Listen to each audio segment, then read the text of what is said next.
te okokite yango nazomona mpenza clair te po ndenge nini bakosangisa ebende na mabele. Merci mingi. Déplacer bandeko na ndenge mama Anya lobeto ko kosangisa argile na mabele te ezali ya solo. Ekeko oyo bandeko na ezalaki ya na makolo nango mélanger. Mabele ezalaki ki argile. Et puis fait pe ezalaki.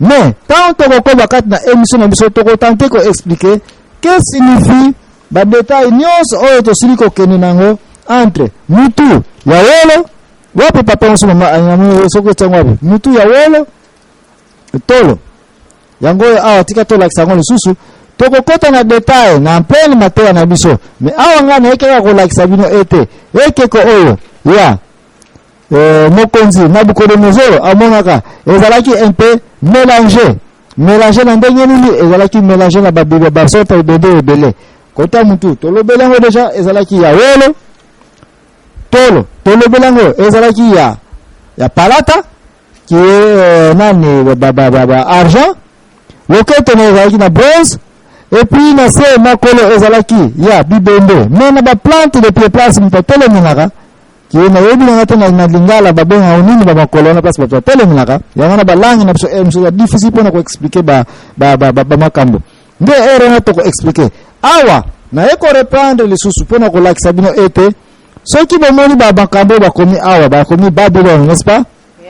Babylone awa elingo ba mutu oyo ya ye moko mokonzi ezalaki na wolo nyonso oyo ezako représenter bokonzi to autorité to royaume ya nani ya Babylone.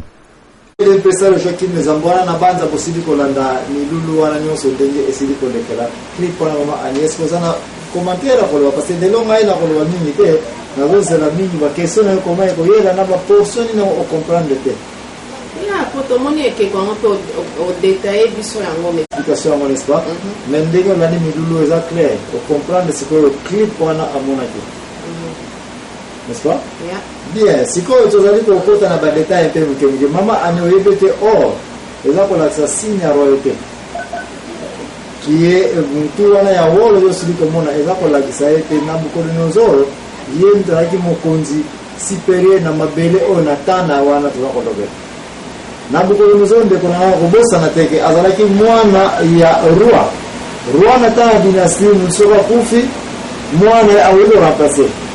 Mwana ya liboso na libumu na bango ya mukonza laki na force laki ye Nabucodonosor azalaki soldat commandant ya armée na taya papa na ye tango papa na ya kufi ya azwi kiti oyo ye tango ya remplacer na kiti oyo komona ete ayeko contrôler Israël qui était dernier pays ezalaki bateti ya solo mpona kozwa leba yango na lobe yango na mission ya liboso tolobelaki ete bana ba Philistins ba Calais ba sangana ba bumisa roi David na fina nyonso te ko zala na pete bitu malaka na ba bikolo ya ba Babylone oyo mesiko tama ko mukonzi ayo ko mana kiti ya makasi mesiko na ndoto oyo ba yebi sete kiti wana ya makasi yo komi na yango na data lelo na ndoto yo loti ezande yo kasi ba jour ezali ko ya des empires ya makasi le deux maboko ezakola sa des empire perse na Mésopotamie bato batangi tina niveau ya 6e humanité ba yebi ja ba histoire oya ba empire oyo nyos zako ba empire perse puis Mésopotamie qui est actuellement Iran et Irak. Très bien. Et puis ma roquette wana ezaki ya bronze roquette na pe ezakola za empire moko so eroya dominer et puis empire mo ezala très puissant.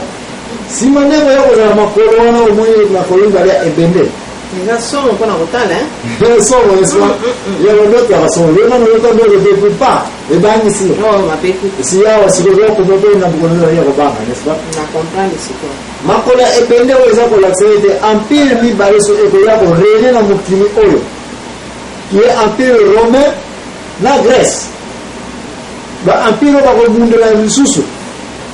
Et pour moi, il m'a connu, n'est-ce pas? Oui, ça, on a banniati mutanati potopoto. Bon, quand on a mutanati potopoto à solo, là c'est qui me olomi à solo. Moi, pour la moi, j'appelle potopoto. Et ça n'a pas potopoto na ebeni, yo ça n'a potopoto na ebeni. Non. Et ça n'a pas n'est-ce pas? Des places autres amis, des colons, là comme on a été maman a dit à lui, on polo avec les amis, ils ont dit à potopoto à solo. potepote na ebele sanganaka te. Alors explication oyo elingi koloba ete baroyaume ebele ekoya na mabele oyo, bapays ebele koya, badynastie ebele koya, bakobunda bakotante kodomine monde, mais ekosimba te. Grave encore, bakomona etika toyokana tosangana, mais se oli kosangisa ebele na potepote. Ndenge wana mpe kozala ete baempire yango, bapays yango, baroyaume yango bakotante koyokana kokolabore basangana, mais kotikana kosimba te. Ndenge wana komona ete na ntango Jésus-Christ ayaki na mabele oyo, empire romain ezali kocontrôle monde entier, et puis Grèce susu ezali suna parti na aza kodomine. Na date nde tokomi okoya komona ete baaméricain baza na kati ya potopoto oyo bazali basangana na bachinois baza koyokana te, bachinois na baunion soviétique baza koyokana te, Iran na Irak baza koyokana te, bapays nyonso ti ntango mokili kosila bakotante koconstruire puissance ke nga na domine nga sa ekosimba te.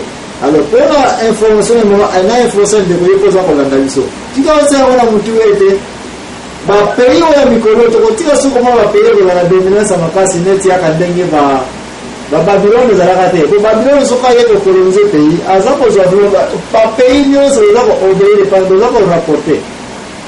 Imagine to natana Nabucodonosor ntango akangaka Israel aza kokontroti kota baegypte bapays nyonso monde baza korapporte mpa na ye. Yara abaki roi de roi Nabucodonosor. Mais lelo okodi jamais kotika komo sous puissance moko, même baaméricain oyo baza ba grande puissance na kati ya lelo bakoki okende par exemple na Mozambique te bakoki kolonga kambe bango balingira mo sans négociation rien okoki kosala ngo te. Mais na kala Nabucodonosor akoki koya pays na botoli bino pe pays boza korapporte pa na ye. La vampire romain oyebi ke Rome ezali kontroti Israël to pour information lisusu. Après ça fait pas 20 ans balutu kozwa indépendance abakoma vraiment pays état reconnu. Ya bazali reconnu. Roma azao kote bango. No wengi mata Roma wana kiyeto zako yana kwa Roma oyo, empire Rome oyo. Makolo oyo. Eke komoyo. Libanga mozo ya iko beta mo biu na makolo. Libanga utajua kusema na information tani na Bible tani. Et uta ina espace eka beko ekodi mabele. Et puis ni mwamani eke kona dawe panzani mpepeye e pompe keko eke wango mali poussière nyonso tu esili elo petera libanga et puis libanga wana ekomi koyaka neti ya montagne et puis tondi si mabele nde libanga oyo nkolo Yesu tanga ye ayaki tanga empire romain déjà eza korene ba Grèce wana ba kiri wana tu Europe eza korene. Kosa na ye leye mtaiko buka ya suka kiwe Christianité ebandi ko ya ego vala tina Roma mkomsuto ko ya puissance Roma ko la santo bakini oyo msomo to Jerusalem na Roma nesba na Roma kuna subitu mekoje entre ba chrétien na banani na empire romain mais bike ba chrétien bakanga bango la tsaba na kata lupango comme prison ko lo belango ya monte ko nini cimetière ba santo qui est Vatican, qui est la basilique wana, bakangela ka basantu wana, basantu catholique bakate parce que batu bakanisa gete, soki toloni Roma, soki toloni basantu bakimaka na Roma, soki toloni bakanaka basantu ya Roma, soki bakajo peut-être bakatolike. Église catholique romaine eye na bien na paix. Mais basantu tla ko baego occuper Roma, baego senga autonomie na bango ba ko puissance. Ile lelo ngala ko mona de Vatican ba déclarer la libérer bango et comme pays. Mais en attendant, ça va nous trouver des libanga oya ko beta eke kona eza Jésus Christ. Mwana nzambe. Et puis ngomba on ko komata ne waza ko mona ke yopo musaweza ko sara ko te sango malamu. Jésus Christ atine ba mi balenga yekende partout au monde côté ya nini sango malamu. Babo la nini mitema. Christianité ti le zaka ko koba ya mwana ndo kotika na koma. Dernière puissance dans monde gozala to eza déjà na mboka nini ya ba chrétien baza sans frontières ba chrétien baza komona pays moko te ba chrétien oyo kota partout côté ensemble même si on bloquer on va kokota ka ba okoba kaka ba pays nze ba Chine lo côté ensemble malamu te lelo ensemble malamu ekoti eteka peut-être Corée du Nord ensemble malamu comme na difficulté okota mezaka pe kokota des personnes est-ce que vous avez une question concernant ekeko oya ya Nabucodonosor. Siko eke Congo donc oyo apesaki explication eke Congo siko oyo apesa ye expression ekeko oyo ye moko Daniel na ndenge nini kambala mo baponeka kapesi explication so wana soko landaki matena so oyo ya songe okoya komona ete mokonzi Nabucodonosor na kati na kiti na ye ntango olotaki ndoto abelisaki basorcier bamagicien banganga bata ndenge na ndenge y compris basali ya Nzambe ye Daniel azalaki nani moko ya baprofete moko ya bana auti na Israel na Jerusalem oyo ayebaki kosola na Nzambe ya bomoi nde yango wana bayaki wana bango nyonso bakoki koexplike te sauf Daniel par grâce ya Nzambe par révélation ya Nzambe nde ayaki koyeba ekeke oyo tokoti komona na interprétation nango mais tozali kolobela mpoka lelo Nabucodonosor ekeke oyo ya liboso yango tokoti kolota n'est-ce pas yango tokoti komona n'est-ce pas yango mpe tokoti kozwa explication est-ce que eza likambo mosusu oyo elandaki na Nabucodonosor parce que makambo lelo tozaka koloba ekeke